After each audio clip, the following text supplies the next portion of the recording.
이런 냄새나는 잡동사니는 우리 집 격에 안 맞아요. 오빠, 저거 눈에 띄지 않는 곳에 치워. 며느리는 시어머니가 정성스럽게 만든 들기름 단지를 쓰레기 보듯 바라봤습니다. 비린내 나니까 어서 갖다 버려.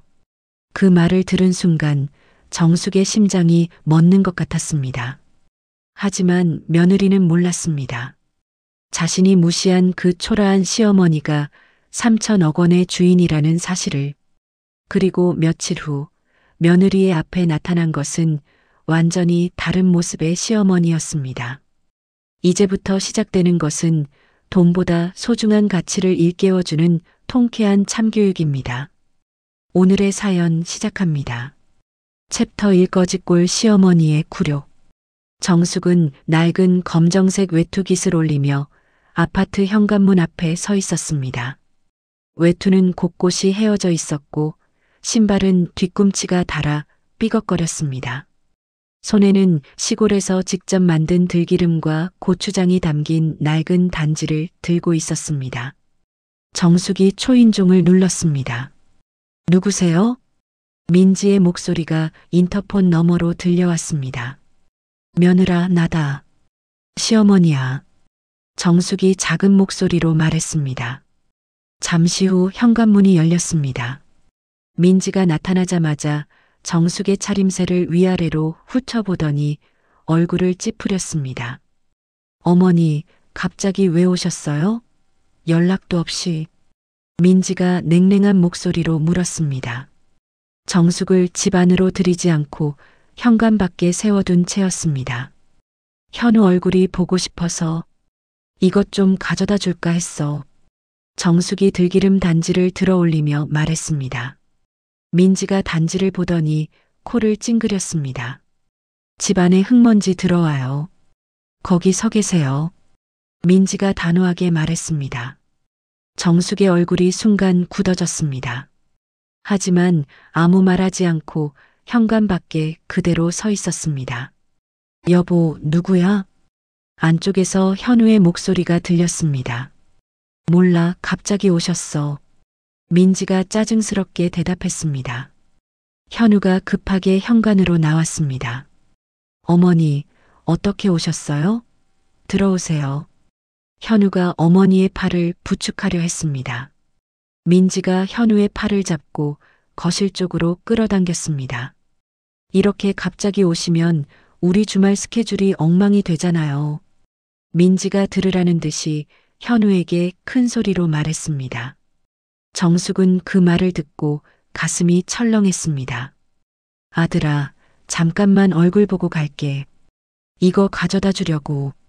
정숙이 애처롭게 말하며 다시 단지를 내밀었습니다. 민지가 단지를 보더니 손사래를 쳤습니다. 이런 냄새나는 시골 잡동사니는 우리 집 격에 안 맞아요. 오빠, 저거 눈에 띄지 않는 곳에 치워. 민지가 명령조로 말했습니다. 현우가 어머니와 아내 사이에서 난처해하며 서 있었습니다. 어머니, 일단 들어오세요. 현우가 작은 목소리로 말했습니다. 민지가 한숨을 크게 쉬며 어쩔 수 없다는 표정을 지었습니다. 그럼 저기 쓰레기통 있잖아요. 거기 옆에 두세요. 민지가 퉁명스럽게 말했습니다. 정숙이 작은 방으로 안내되었습니다. 방 안에는 박스들이 쌓여 있었고 낡은 이불 한 채가 바닥에 깔려 있었습니다. 늦은 시간이니 하룻밤 주무시고 내일 가세요. 민지가 차갑게 말하고 문을 쾅 닫았습니다. 정숙이 홀로 방에 남겨졌습니다. 손에 든 들기름 단지를 내려다보며 눈물이 핑 돌았습니다. 다음 날 아침 정숙이 부엌으로 나왔습니다. 민지가 식탁에 찬밥과 김치만 내놓았습니다. 아침은 이걸로 드세요. 민지가 냉담하게 말했습니다. 정숙이 찬밥을 한 숟가락 떠서 입에 넣었습니다. 밥알이 딱딱해서 목에 걸릴 뻔했습니다. 아, 맞다. 어머니 시간은 있으시죠? 민지가 갑자기 말했습니다. 왜? 제가 어제 와인 창고 정리를 못했거든요. 좀 도와주세요. 민지가 당연하다는 듯 말했습니다. 정숙이 와인 창고로 향했습니다. 먼지투성이인 와인병들이 선반에 가득했습니다. 다 닦아주세요. 조심히 하고요. 민지가 걸레를 던져주며 말했습니다. 정숙이 무릎을 꿇고 와인병을 하나씩 닦기 시작했습니다. 민지는 소파에 앉아서 스마트폰을 만지작거리고 있었습니다. 참, 그리고 제 명품 옷들 다림질도 부탁해요. 민지가 핸드폰을 보며 말했습니다. 정숙의 손이 잠시 멈췄습니다. 하지만 아무 말 없이 계속 와인병을 닦았습니다. 오후가 되자 현우가 회사에서 돌아왔습니다. 어머니, 아직 계셨네요. 현우가 조심스럽게 말했습니다. 어머니가 가져오신 들기름 어디 뒀지? 현우가 부엌을 둘러보며 물었습니다. 민지가 소파에서 일어나더니 현우에게 다가갔습니다. 그거 비린내 냄새나 꼴도 보기 싫으니 갖다 버리려 해. 민지가 큰 소리로 말했습니다. 정숙이 그 말을 듣는 순간 손에서 걸레가 떨어졌습니다. 심장이 멎는 것 같았습니다. 정숙이 천천히 일어서서 거실로 걸어갔습니다. 민지와 현우가 서 있는 곳으로 다가갔습니다. 민지야. 정숙이 떨리는 목소리로 말했습니다. 민지가 정숙을 쳐다봤습니다. 왜요? 그 들기름은 내가 정성스럽게 만든 거야. 정숙이 간신히 말했습니다. 그게 뭐 어쨌다는 거예요? 우리 집에는 필요 없어요. 민지가 비웃듯 말했습니다. 정숙이 민지를 똑바로 바라봤습니다. 민지의 눈에는 경멸과 오만함이 가득했습니다. 오빠, 어머니 짐 싸드려. 민지가 현우에게 명령했습니다. 정숙이 방으로 돌아가서 짐을 쌌습니다. 손이 떨려서 옷을 제대로 접을 수가 없었습니다. 현관에서 정숙이 신발을 신고 있을 때였습니다. 다음부터는 미리 연락하고 오세요. 민지가 뒤에서 차갑게 말했습니다. 정숙이 뒤를 돌아보지 않고 말했습니다. 알겠다. 정숙이 현관문을 나섰습니다. 엘리베이터를 기다리는 동안 주먹을 꽉 쥐었습니다. 엘리베이터 안에서 정숙이 거울에 비친 자신을 봤습니다. 초라하고 비참한 모습이었습니다. 하지만 정숙의 눈에는 다른 빛이 번뜩였습니다. 분노와 결의가 뒤섞인 차가운 빛이었습니다. 정숙이 작게 중얼거렸습니다. 이제 시작이야. 챕터 2 복수의 설계. 정숙이 택시에서 내렸습니다. 앞에는 서울 시내 최고급 호텔이 우뚝 서 있었습니다. 호텔 직원이 정숙의 낡은 차림새를 보더니 당황한 표정을 지었습니다. 어떻게 도와드릴까요? 직원이 조심스럽게 물었습니다. 정숙이 가방에서 통장을 꺼내 보여줬습니다. 직원의 눈이 커졌습니다. 죄송합니다. 바로 안내해 드리겠습니다. 직원이 급히 허리를 숙이며 말했습니다. 정숙이 최고층 스위트룸에 들어섰습니다. 창밖으로 서울 전경이 한눈에 들어왔습니다. 정숙이 침대에 주저앉았습니다. 통장을 바라보며 긴 한숨을 내쉬었습니다. 돈이 없었다면 영원히 무시당했겠지. 정숙이 쓸쓸하게 중얼거렸습니다. 그때 정숙의 휴대폰이 울렸습니다. 여보세요. 정숙 여사님, 최승우 변호사입니다. 전화 너머로 차분한 남자 목소리가 들렸습니다. 아, 변호사님. 토지 보상금 처리가 모두 끝났습니다. 혹시 다른 도움이 필요하시면 언제든 연락하세요. 변호사님, 지금 시간 있으세요? 중요한 일이 있어서요. 정숙이 조심스럽게 말했습니다. 1시간 후 최승우 변호사가 호텔 스위트룸에 도착했습니다. 50대 중반의 단정한 남자였습니다. 어떤 일이시죠? 최승우가 소파에 앉으며 물었습니다. 정숙이 며느리에게 당한 일을 차근차근 설명했습니다. 최승우의 얼굴이 점점 굳어졌습니다. 정말 심하네요. 어떻게 도와드릴까요? 제 재산을 숨기고 싶어요. 일부만 드러나게 해서 며느리가 탐을 내게 하려고요. 정숙이 또렷하게 말했습니다. 최승우가 고개를 끄덕였습니다. 이해했습니다. 미끼용 자산과 진짜 자산을 분리하는 거군요. 그렇게 할 수 있나요? 물론입니다. 며칠 시간만 주시면 완벽하게 준비해 드리겠습니다. 한편 민지는 집에서 현우에게 소리치고 있었습니다. 당신 어머니 때문에 우리 부부 품격이 하락했어. 민지가 소파에 팔짱을 끼고 앉으며 말했습니다. 민지야, 너무하는 것 아니야? 현우가 조심스럽게 말했습니다. 너무하긴 뭐가 너무해. 앞으로 당신 어머니랑 연락 끊어. 민지가 단호하게 말했습니다. 현우가 어머니께 보낸 생활비 내역을 보고 있었습니다. 매달 30만 원씩 보내던 기록이 통장에 남아 있었습니다. 이것 봐. 당신이 어머니한테 돈 보낸 것도 다 기록에 남아 있잖아. 민지가 통장을 들이밀며 말했습니다. 그게 왜? 이혼할 때 재산 분할해서 분리해줘. 당신 혼자 번 돈을 다른 데에 빼돌린 거라고 할 수 있다고. 민지가 능숙하게 말했습니다. 현우의 얼굴이 창백해졌습니다. 이혼? 갑자기 무슨 소리야? 갑자기가 아니야. 나 이미 준비하고 있어. 민지가 차갑게 말했습니다. 그날 밤 민지는 친정 엄마에게 전화했습니다. 엄마, 나야. 민지야, 무슨 일이야? 목소리가 이상하네. 박 여사가 걱정스럽게 말했습니다. 시어머니가 어제 집에 왔는데 정말 거지 같은 차림이었어. 거지 같다고? 응. 그런데 뭔가 이상해. 탐정 좀 쓰고 싶은데. 민지가 목소리를 낮춰 말했습니다. 탐정을? 왜요? 그게 무슨 말이에요? 박 여사가 눈을 동그랗게 뜨며 물었습니다. 시어머니한테 혹시 숨겨진 재산이 있을 것 같거든요. 요즘 하는 행동이 이상해요.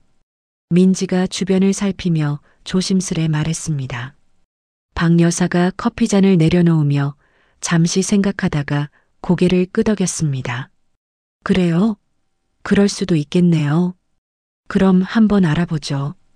요즘 세상에 아무도 믿을 수가 없어요. 며칠 후 탐정이 민지에게 전화를 걸어왔습니다. 의뢰인님, 흥미로운 정보가 있습니다. 낯선 남자의 목소리가 낮고 단단하게 들렸습니다. 뭔데요? 얼른 말씀해 보세요. 민지는 의자에서 몸을 일으키며 급하게 물었습니다. 시어머니께서 며칠 전에 고급 호텔에 투숙하셨습니다. 그리고 부동산 중개업소도 방문하셨더군요. 뭐라고요? 우리 시어머니가요?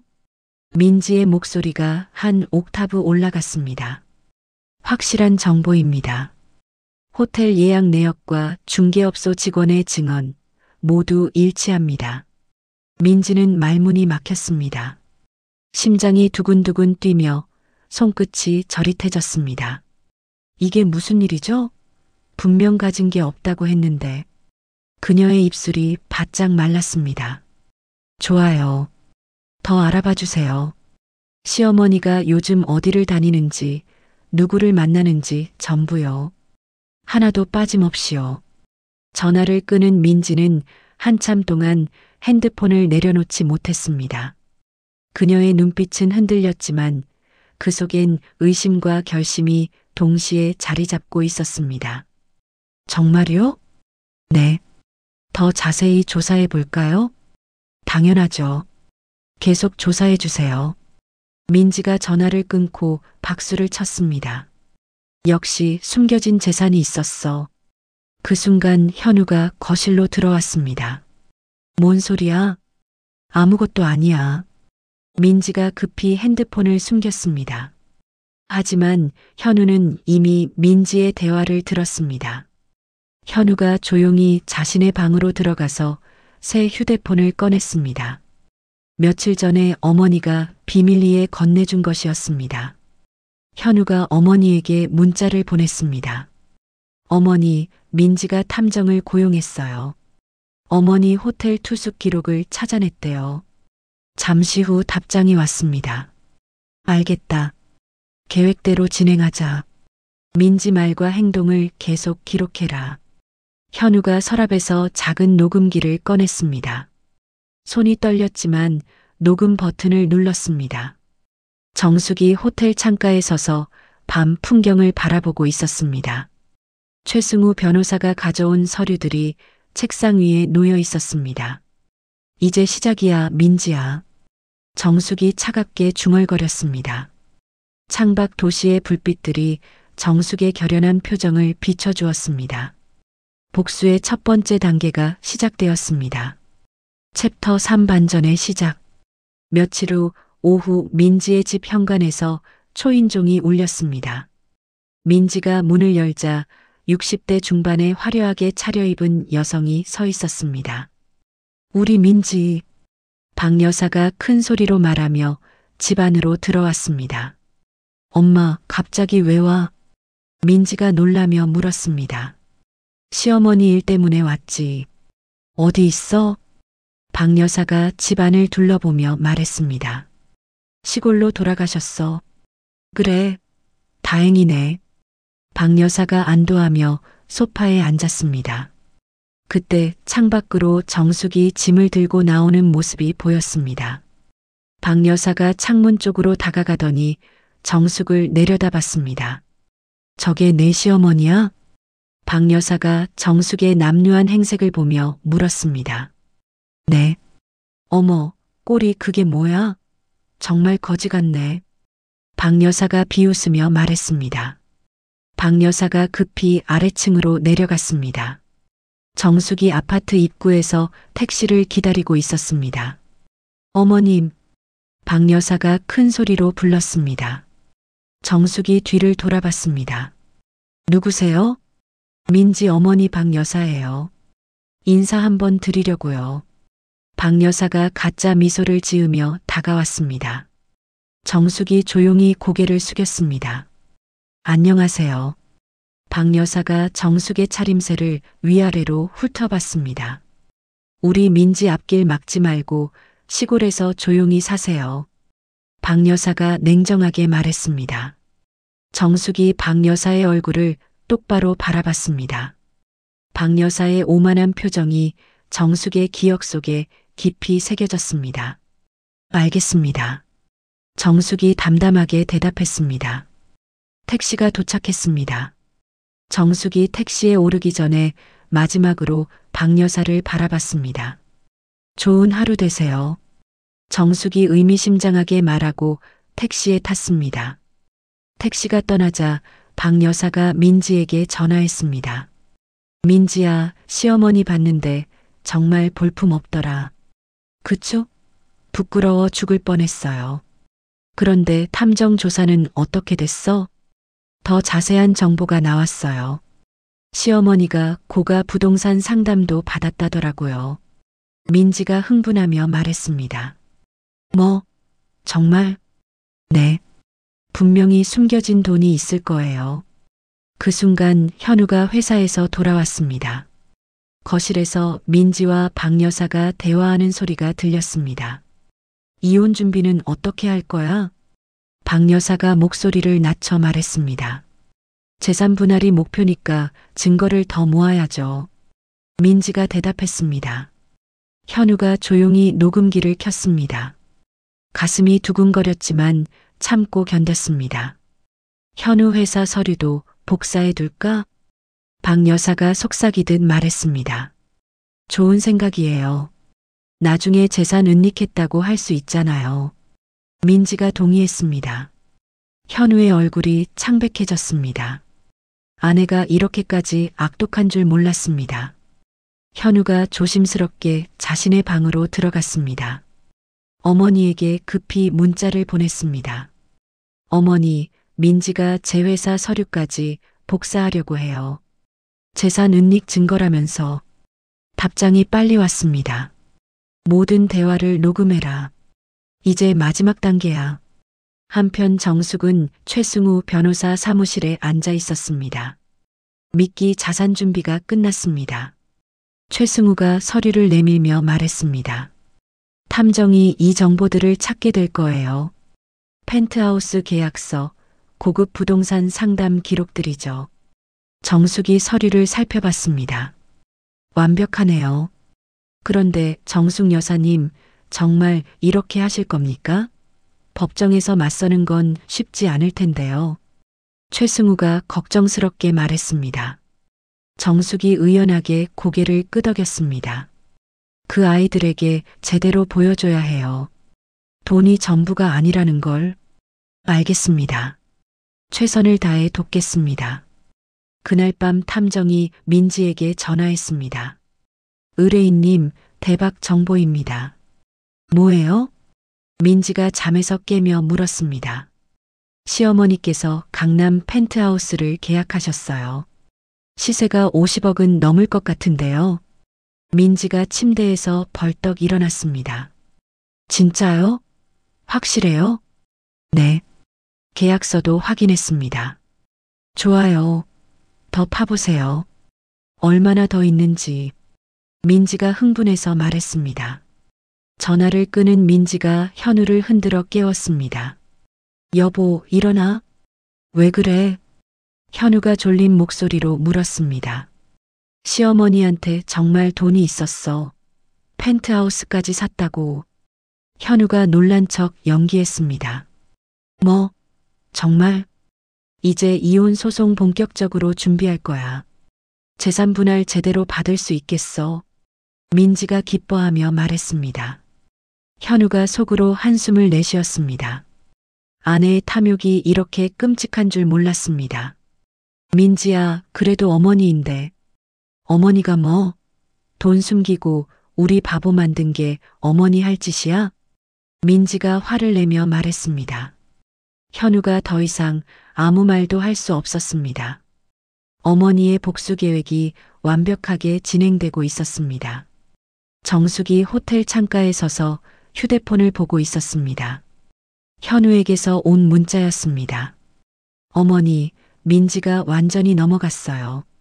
이제 어떻게 하면 될까요? 정숙이 차갑게 미소 지으며 답장을 보냈습니다. 이제 진짜 게임이 시작된다. 챕터 4 운명적인 만남. 다음 날 아침 정숙이 최승우 변호사와 함께 강남의 한 펜트하우스를 방문했습니다.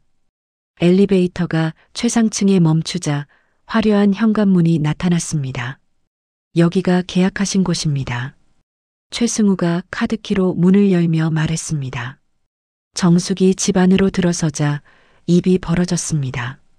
천장부터 바닥까지 이어진 대형 창문으로 서울 시내가 한눈에 보였습니다. 정말 멋지네요. 정숙이 감탄하며 말했습니다. 담당자에게 소문을 퍼뜨리라고 했습니다. 신흥 재력가가 이사 왔다고요. 최승우가 설명했습니다. 정숙이 창가에 서서 아래를 내려다봤습니다. 현우와 민지가 사는 아파트가 멀리 보였습니다. 저 아이들이 얼마나 놀랄까요? 정숙이 의미심장하게 말했습니다. 그때 현관에서 초인종이 울렸습니다. 누구시죠? 최승우가 인터폰으로 물었습니다. 아, 안녕하세요. 이진아라고 합니다. 자산관리 상담 때문에 왔어요. 젊은 여성의 목소리가 들렸습니다. 최승우가 정숙을 바라봤습니다. 제가 연락드린 분입니다. 정숙 여사님의 변신을 도와줄 전문가예요. 문이 열리자 30대 후반의 세련된 여성이 들어왔습니다. 이진아는 명품 정장을 입고 있었고 우아한 자태를 뽐내고 있었습니다. 처음 뵙겠습니다. 이진아입니다. 이진아가 정중하게 인사했습니다. 이정숙입니다.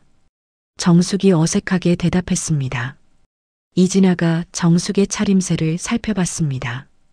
정말 놀라운 변화가 가능하실 것 같아요. 제가 도와드릴게요. 이진아가 자신감 있게 말했습니다. 뭘 해야 하나요? 우선 스타일링부터 시작하죠. 그 다음에는 상류층 문화 교육도 받으셔야 해요. 다음 날부터 정숙의 변신이 시작되었습니다. 명동의 한 고급 미용실에서 정숙이 헤어 디자이너와 상담하고 있었습니다. 어떤 스타일을 원하세요? 디자이너가 물었습니다. 우아하고 품위 있게 해주세요. 정숙이 말했습니다. 몇 시간 후 거울을 본 정숙이 깜짝 놀랐습니다. 촌스러운 헤어스타일이 완전히 사라지고 세련된 단발머리로 바뀌어 있었습니다. 어머, 완전 달라지셨어요. 이진아가 감탄하며 말했습니다. 이어서 백화점 명품관으로 향했습니다. 정숙이 드레스를 입고 피팅룸에서 나왔습니다. 와, 정말 귀부인 같으세요. 직원이 놀라며 말했습니다. 정숙이 거울 속 자신을 보며 믿을 수 없다는 표정을 지었습니다. 며칠 전의 초라한 모습은 온데간데 없었습니다. 이제 문화센터에서 교양 수업을 받으셔야 해요. 이진아가 설명했습니다. 강남의 한 고급 문화센터에서 정숙이 미술사 강의를 듣고 있었습니다. 인상주의 화가들의 특징을 알아보겠습니다. 강사가 모네의 그림을 가리키며 설명했습니다. 정숙이 열심히 메모를 하고 있었습니다. 옆자리에 앉은 다른 수강생들이 정숙을 궁금해했습니다. 처음 뵙는데 어디서 오셨어요? 한 여성이 정숙에게 말을 걸었습니다. 아, 최근에 강남으로 이사 왔어요. 정숙이 조심스럽게 대답했습니다. 어떤 일 하세요? 부동산 투자 쪽이에요. 정숙이 이진아가 알려준 대로 말했습니다. 여성들의 눈빛이 달라졌습니다. 한편 민지는 집에서 탐정과 통화하고 있었습니다. 더 자세한 정보 나왔어요? 민지가 기대에 찬 목소리로 물었습니다. 네. 시어머니께서 문화센터도 다니시고 고급 레스토랑도 자주 가시더라고요. 얼마나 많은 거야? 돈이? 정확한 액수는 모르겠지만 상당할 것 같습니다. 민지가 흥분해서 주먹을 쥐었습니다. 좋아. 이혼 소송 준비 본격적으로 시작하자. 그날 저녁 현우가 집에 돌아왔습니다. 민지가 소파에 앉아서 서류를 정리하고 있었습니다. 뭐 하는 거야? 현우가 물었습니다. 이혼 서류 준비하는 거야. 내일 변호사 선임할 거고. 민지가 당연하다는 듯 말했습니다. 현우의 가슴이 철렁했습니다. 민지야, 다시 생각해봐. 뭘 다시 생각해? 시어머니가 돈 숨기고 우리 바보로 만든 건 확실하잖아. 민지가 차갑게 말했습니다. 현우가 화장실로 가서 어머니에게 문자를 보냈습니다. 어머니, 민지가 내일 변호사 선임한대요. 곧 답장이 왔습니다. 좋다. 이제 마지막 준비를 하자. 며느리를 우리 집으로 초대할 시간이 왔다. 현우가 문자를 보고 긴장했습니다. 드디어 어머니의 복수가 시작되는 순간이었습니다. 정숙이 펜트하우스 거실에서 이진아와 함께 마지막 점검을 하고 있었습니다. 정말 완벽하세요. 이제 누구도 예전 모습을 알아볼 수 없을 거예요. 이진아가 만족스럽게 말했습니다. 정숙이 거울을 보며 미소 지었습니다. 우아하고 품위 있는 상류층 여사의 모습이었습니다. 이제 민지를 초대할 시간이군요. 정숙이 차분하게 말했습니다. 정숙이 현우에게 전화를 걸었습니다. 현우야. 네, 어머니. 민지랑 함께 어머니 집에 와라. 마지막으로 너희 얼굴을 보고 싶다. 어머니 집이요? 주소 보내줄 테니까 내일 저녁에 와. 그리고 민지더러 이혼 서류 가져오라고 해. 현우가 당황했습니다. 이혼 서류를요? 그래야 이야기가 끝나잖니. 정숙이 의미심장하게 말했습니다. 전화를 끊은 정숙이 창밖을 바라봤습니다. 이제 정말 마지막 순간이 다가오고 있었습니다. 챕터 5 화려한 역전. 민지가 현우에게서 주소를 받아보고 어리둥절했습니다. 여기가 맞아? 강남 펜트하우스잖아. 민지가 휴대폰 지도를 보며 말했습니다. 어머니가 이 주소로 오라고 하셨어. 현우가 긴장한 목소리로 대답했습니다. 설마 시어머니가 여기 사는 건 아니겠지? 누군가 집을 빌린 거겠지. 민지가 혼잣말하며 이혼 서류를 가방에 넣었습니다. 두 사람이 펜트하우스 건물 앞에 도착했습니다. 민지가 건물을 올려다보며 감탄했습니다. 와, 정말 대단한 건물이네. 로비에서 경비원이 정중하게 인사했습니다. 어디로 가세요? 펜트하우스요. 현우가 떨리는 목소리로 말했습니다. 성함이 어떻게 되세요? 박현우입니다. 경비원이 명단을 확인하고 고개를 끄덕였습니다. 이정숙 여사님께서 기다리고 계십니다. 민지가 깜짝 놀랐습니다. 이정숙? 시어머니 이름이잖아. 엘리베이터가 최상층에 도착했습니다. 현관문이 자동으로 열리며 화려한 인테리어가 모습을 드러냈습니다. 민지가 입을 다물지 못했습니다. 어머, 이게 뭐야? 거실 곳곳에 수십억 원대의 미술품들이 걸려 있었습니다. 바닥은 고급 대리석으로 깔려 있었고 천장에는 크리스털 샹들리에가 빛나고 있었습니다. 현우야, 이게 정말 시어머니 집이야? 민지가 믿을 수 없다는 표정으로 물었습니다. 그때 안쪽에서 우아한 발소리가 들려왔습니다. 화려한 드레스를 입은 여성이 나타났습니다.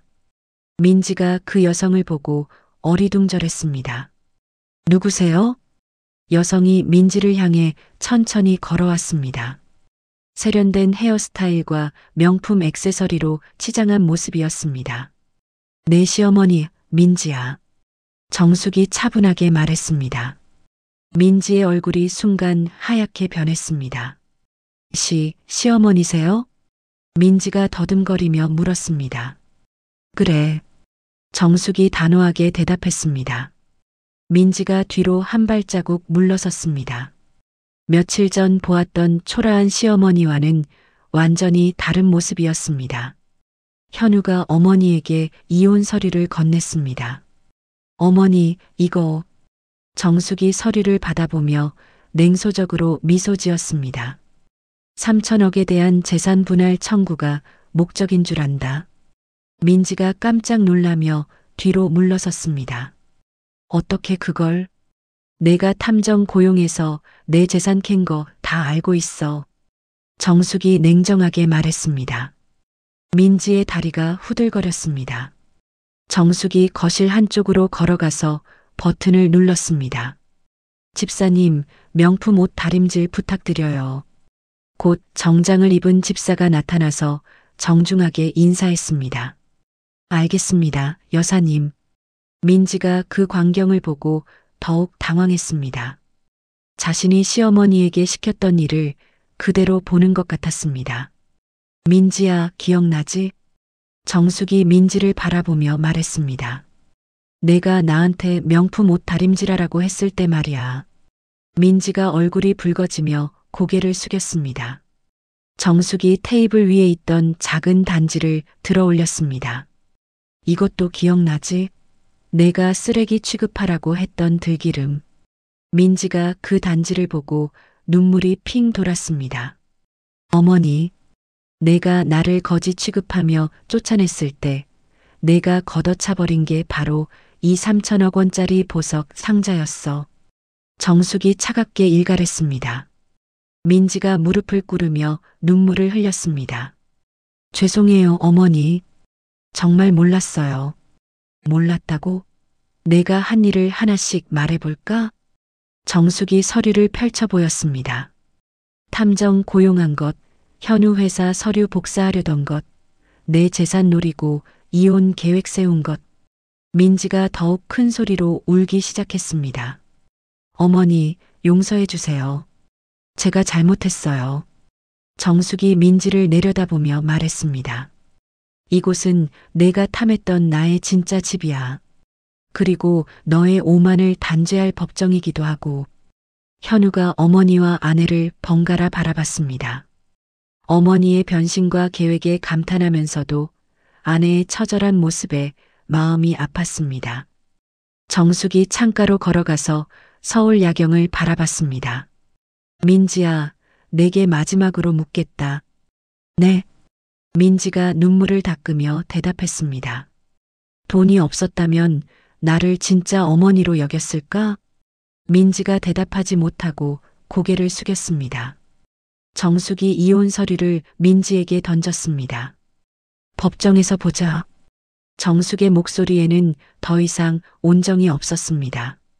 참교육의 진짜 시작을 알리는 차가운 선언이었습니다.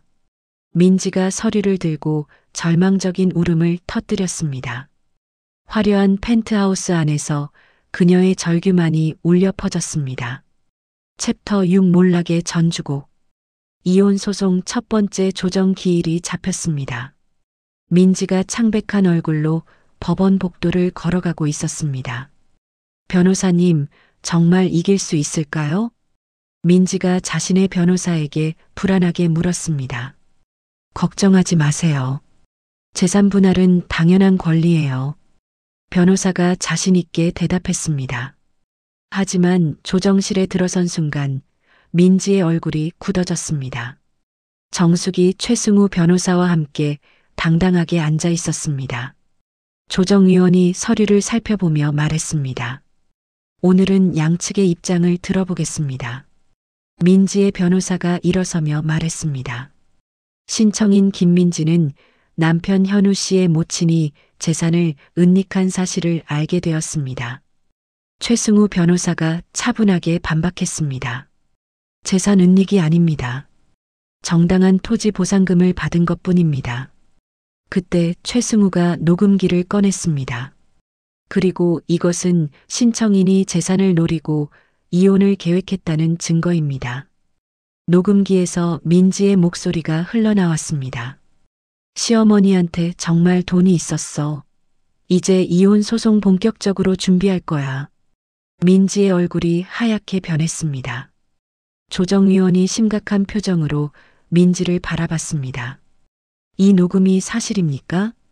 민지가 말을 못하고 있을 때 최승우가 또 다른 증거를 제출했습니다. 신청인이 탐정을 고용해 불법적으로 상대방 재산을 조사한 증거도 있습니다. 민지의 변호사가 당황하며 일어섰습니다. 이에 있습니다. 증거 수집 과정이 적절하지 않습니다. 적절하지 않은 건 탐정을 고용한 쪽입니다. 최승우가 냉정하게 반박했습니다.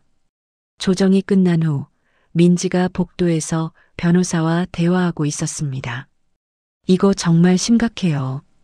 재산 분할은커녕 오히려 우리가 불리해졌어요. 변호사가 걱정스럽게 말했습니다. 그럼 어떻게 해요? 민지가 절망적으로 물었습니다. 일단 합의를 시도해 보시는 게 좋겠어요. 그날 저녁 민지가 집에 돌아와서 박 여사에게 전화했습니다. 엄마, 큰일 났어. 무슨 일이야? 법원에서 완전히 털렸어. 시어머니가 모든 걸 다 알고 있었어. 박 여사가 당황하며 물었습니다. 그게 무슨 소리야? 우리가 탐정 고용한 것도 알고 내가 재산 노리고 이혼하려는 것도 다 알고 있어. 박 여사가 한동안 말이 없더니 화를 냈습니다. 그럼 내가 조심성 없이 해서 그런 거 아니야. 엄마까지 그러면 어떡해요? 민지가 울먹이며 말했습니다. 며칠 후 민지의 직장에서 소문이 퍼지기 시작했습니다. 김민지 변호사가 재산 때문에 이혼 소송한다더라. 탐정까지 고용했다던데? 동료 변호사가 민지에게 다가왔습니다. 민지 씨, 요즘 무슨 일 있어요? 소문이 안 좋게 돌고 있던데. 민지가 얼굴이 붉어졌습니다. 그냥 개인적인 일이에요.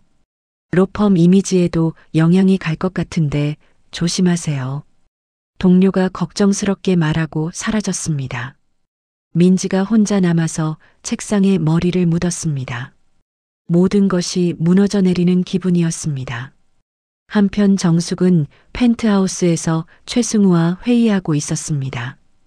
민지 쪽에서 합의 의향을 비쳤습니다. 최승우가 보고했습니다. 합의요? 네.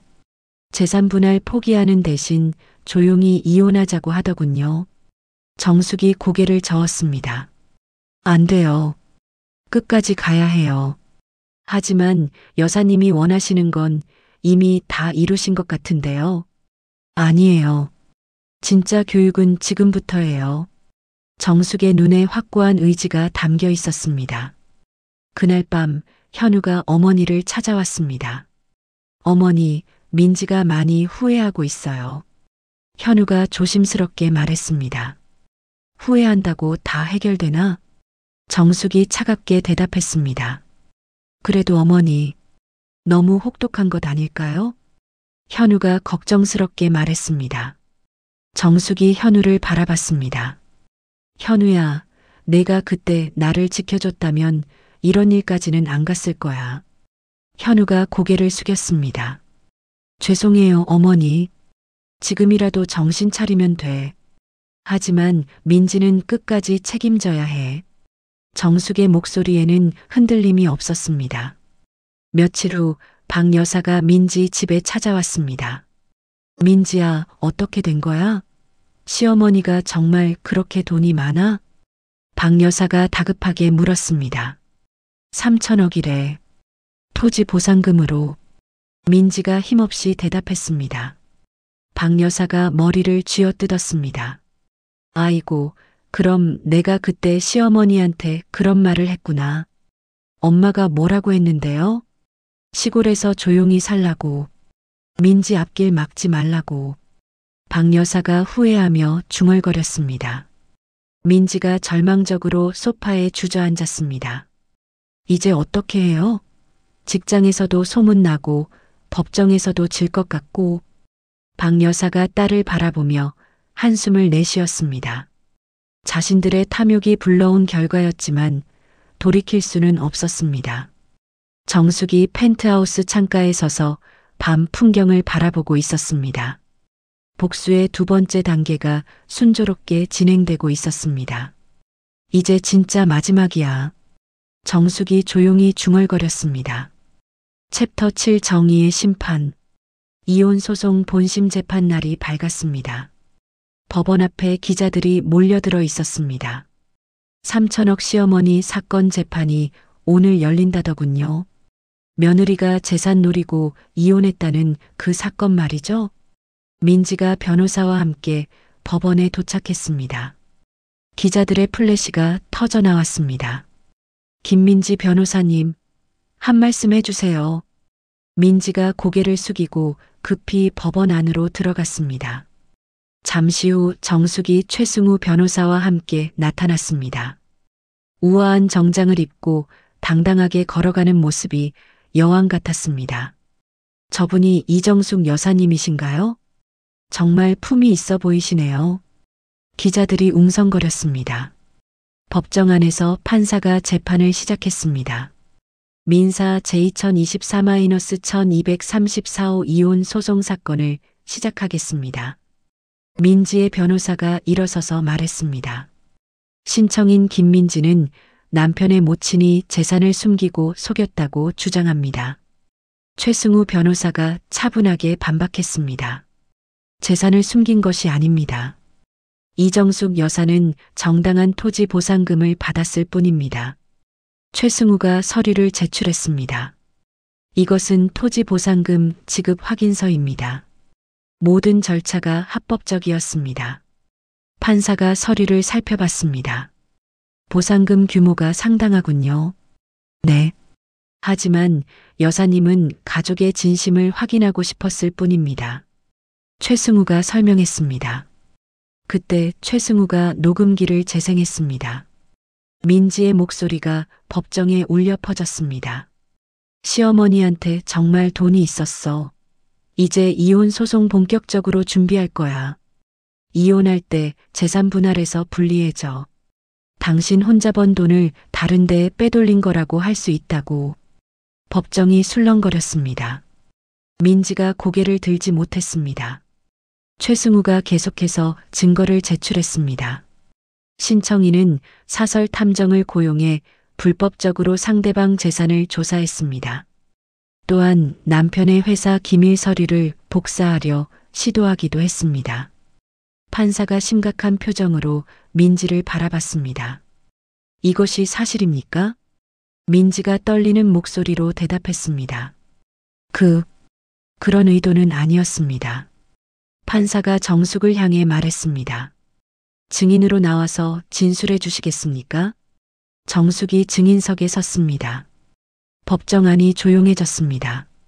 제가 며느리 집을 찾아간 이유는 단순했습니다. 정숙이 차분하게 말을 시작했습니다. 돈이 아닌 진심으로 저를 대해주는지 확인하고 싶었어요. 하지만 며느리는 제게 모욕을 주었습니다. 정숙의 목소리가 떨렸습니다. 창고에서 자라고 했고 찬밥을 주었으며 청소를 시켰습니다. 법정 안 사람들이 숙연해졌습니다. 무엇보다 제가 정성스럽게 만든 들기름을 쓰레기라고 했어요. 정숙이 눈물을 참으며 계속했습니다. 그때 깨달았습니다. 돈이 없다면 영원히 무시당했을 거라는 걸. 판사가 민지를 바라봤습니다. 변명할 말이 있습니까? 민지가 일어서서 말했습니다. 죄송합니다. 정말 잘못했습니다. 하지만 판사의 표정은 차가웠습니다. 최승우가 마지막 증거를 제출했습니다. 이것은 신청인이 친정 어머니와 나눈 대화 녹음입니다. 박 여사의 목소리가 들려왔습니다. 우리 민지 앞길 막지 말고 시골에서 조용히 살라고 했지. 시어머니 꼴이 그게 뭐냐며 비웃었던 거죠. 법정이 다시 술렁거렸습니다. 판사가 심리를 마치고 판결을 선고했습니다. 피신청인 이정숙의 행위는 가족 간의 진심을 확인하려는 정당한 것으로 판단됩니다.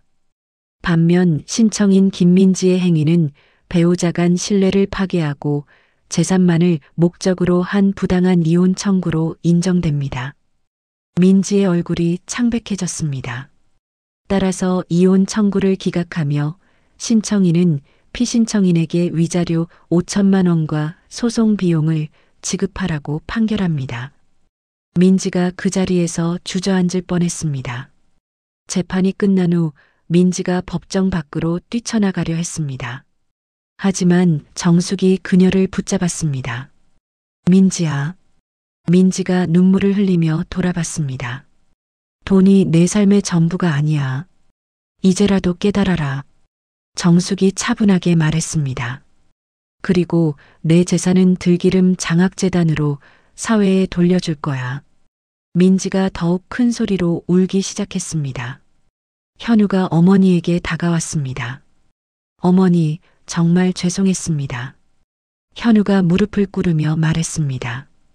정숙이 아들을 일으켜 세웠습니다. 이제 새로 시작하자, 현우야. 법원 밖에서 박 여사가 기다리고 있었습니다. 민지가 나오자 박 여사가 다가왔습니다. 민지야, 어떻게 됐어? 졌어요. 완전히 졌어요. 민지가 절망적으로 말했습니다.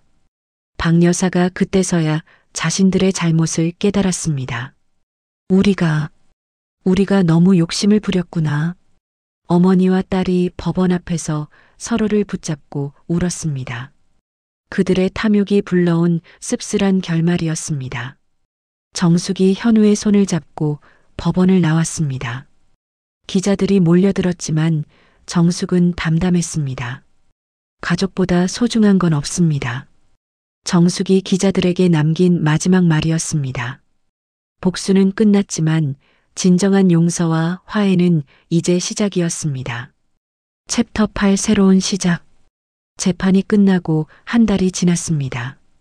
정숙과 현우가 펜트하우스 거실에서 아침을 먹고 있었습니다. 어머니, 오늘 재단 설립 서류 나온다고 하셨죠? 현우가 조심스럽게 물었습니다. 그래. 들기름 장학재단이 정식으로 출범해. 정숙이 미소를 지으며 대답했습니다.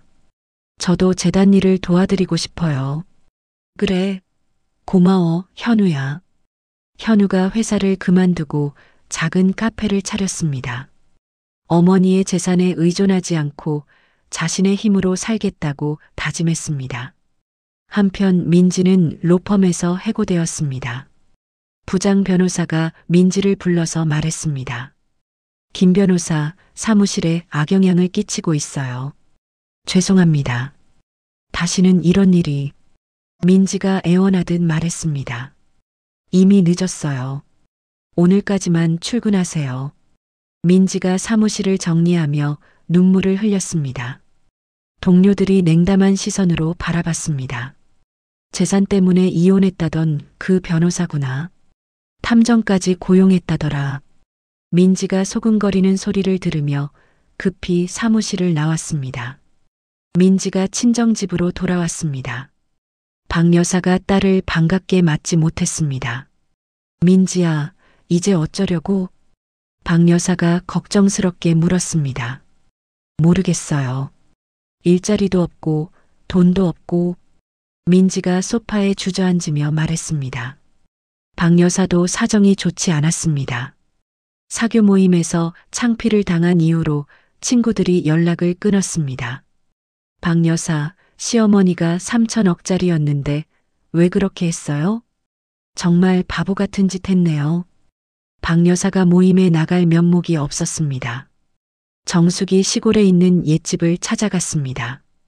낡은 집이었지만 추억이 깃든 소중한 곳이었습니다. 건축업자가 함께 왔습니다. 여기를 청소년 교육센터로 만들고 싶어요. 정숙이 집을 둘러보며 말했습니다. 좋은 취지네요. 최대한 원형을 보존해서 지을게요. 몇 주 후 들기름 청소년 인성 교육센터가 완성되었습니다. 정숙이 센터 앞에 서서 간판을 바라봤습니다. 현우가 옆에서 말했습니다. 어머니, 정말 의미 있는 일이에요. 이곳에서 아이들이 진정한 가치를 배웠으면 좋겠어. 정숙이 감회 깊게 말했습니다. 첫 번째 교육 프로그램이 시작되었습니다. 20명의 청소년들이 센터에 모였습니다. 안녕하세요. 이정숙입니다. 정숙이 아이들 앞에서 자기소개를 했습니다. 할머니, 여기서 뭘 배워요? 한 학생이 손을 들고 물었습니다. 가장 소중한 걸 배워. 사람의 마음을 알아보는 법을 말이야. 정숙이 따뜻하게 미소 지었습니다. 정숙이 아이들에게 자신의 이야기를 들려줬습니다. 할머니도 한때 돈이 전부인 줄 알았어. 하지만 진짜 중요한 건 사람의 진심이야. 아이들이 진지하게 들었습니다. 돈이 있어도 마음이 없으면 외로워. 마음이 있으면 가난해도 행복해. 정숙의 말에 아이들이 고개를 끄덕였습니다. 한편 민지는 작은 법무사 사무실에서 일하게 되었습니다. 월급은 전에 10분의 1도 안 되었습니다. 민지 씨, 이 서류 정리해 주세요. 사무장이 민지에게 일을 시켰습니다. 네, 알겠습니다. 민지가 예전 같으면 화를 냈겠지만 이제는 감사하다는 마음이었습니다. 민지가 인터넷 뉴스를 보다가 정숙의 기사를 발견했습니다. 3천억 재력가 이정숙 여사 전 재산 사회 환원 선언. 민지가 기사를 읽으며 눈물이 났습니다. 시어머니의 진짜 마음을 이제야 알 것 같았습니다. 박 여사도 혼자서 반성하고 있었습니다. 내가 민지를 그렇게 키웠구나. 돈만 쫓게 만들었어. 박 여사가 후회하며 중얼거렸습니다. 1년이 흘렀습니다. 현우의 카페가 성공해서 체인점까지 생겼습니다. 자신의 실력으로 이룬 성과였습니다. 현우가 재단 봉사활동에서 만난 여성과 새로운 사랑을 시작했습니다. 따뜻하고 진실한 마음을 가진 사람이었습니다. 어머니, 소개해드릴 분이 있어요. 현우가 수줍게 말했습니다. 그래, 어떤 분인데? 정숙이 기뻐하며 물었습니다. 마음이 정말 예쁜 분이에요. 정숙이 아들의 밝은 표정을 보며 안도했습니다. 민지는 법무사 사무실에서 성실히 일하며 작은 행복을 찾았습니다. 가끔 정숙이 운영하는 교육센터 소식을 들으면서 마음속으로 감사함을 느꼈습니다. 교육센터에서 정숙이 아이들에게 마지막 수업을 하고 있었습니다. 할머니, 가장 중요한 게 뭐예요? 한 학생이 물었습니다. 사람을 사랑하는 마음이야. 정숙이 따뜻하게 대답했습니다. 돈이 많으면 좋은 거 아니에요? 다른 학생이 물었습니다. 돈은 도구야. 사람을 행복하게 만드는 도구지. 하지만 돈 때문에 사람을 속이거나 무시하면 안 돼. 아이들이 진지하게 고개를 끄덕였습니다. 해가 지고 있었습니다. 정숙이 교육센터 마당에서 저녁 풍경을 바라보고 있었습니다. 현우가 다가와서 어머니 옆에 섰습니다. 어머니, 행복하세요? 그래. 정말 행복해. 정숙이 아들을 보며 미소 지었습니다. 민지는 어떻게 지낼까요? 현우가 조심스럽게 물었습니다.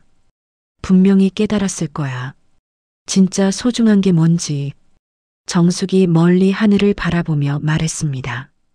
모든 사람이 행복했으면 좋겠어요. 현우가 진심으로 말했습니다. 그래. 그게 할머니의 마지막 소원이야. 정숙이 아들의 어깨에 손을 올렸습니다. 별들이 하나둘 나타나기 시작했습니다.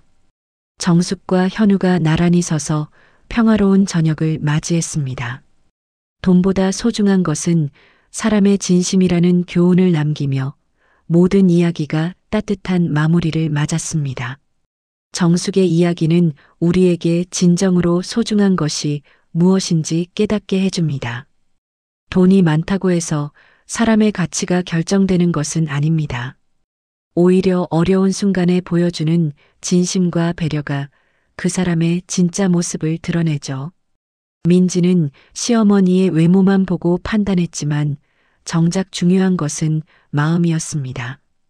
때로는 우리도 모르게 겉모습이나 조건만 보고 사람을 평가하곤 합니다. 하지만 진정한 관계는 서로를 있는 그대로 받아들이고 존중할 때 만들어집니다.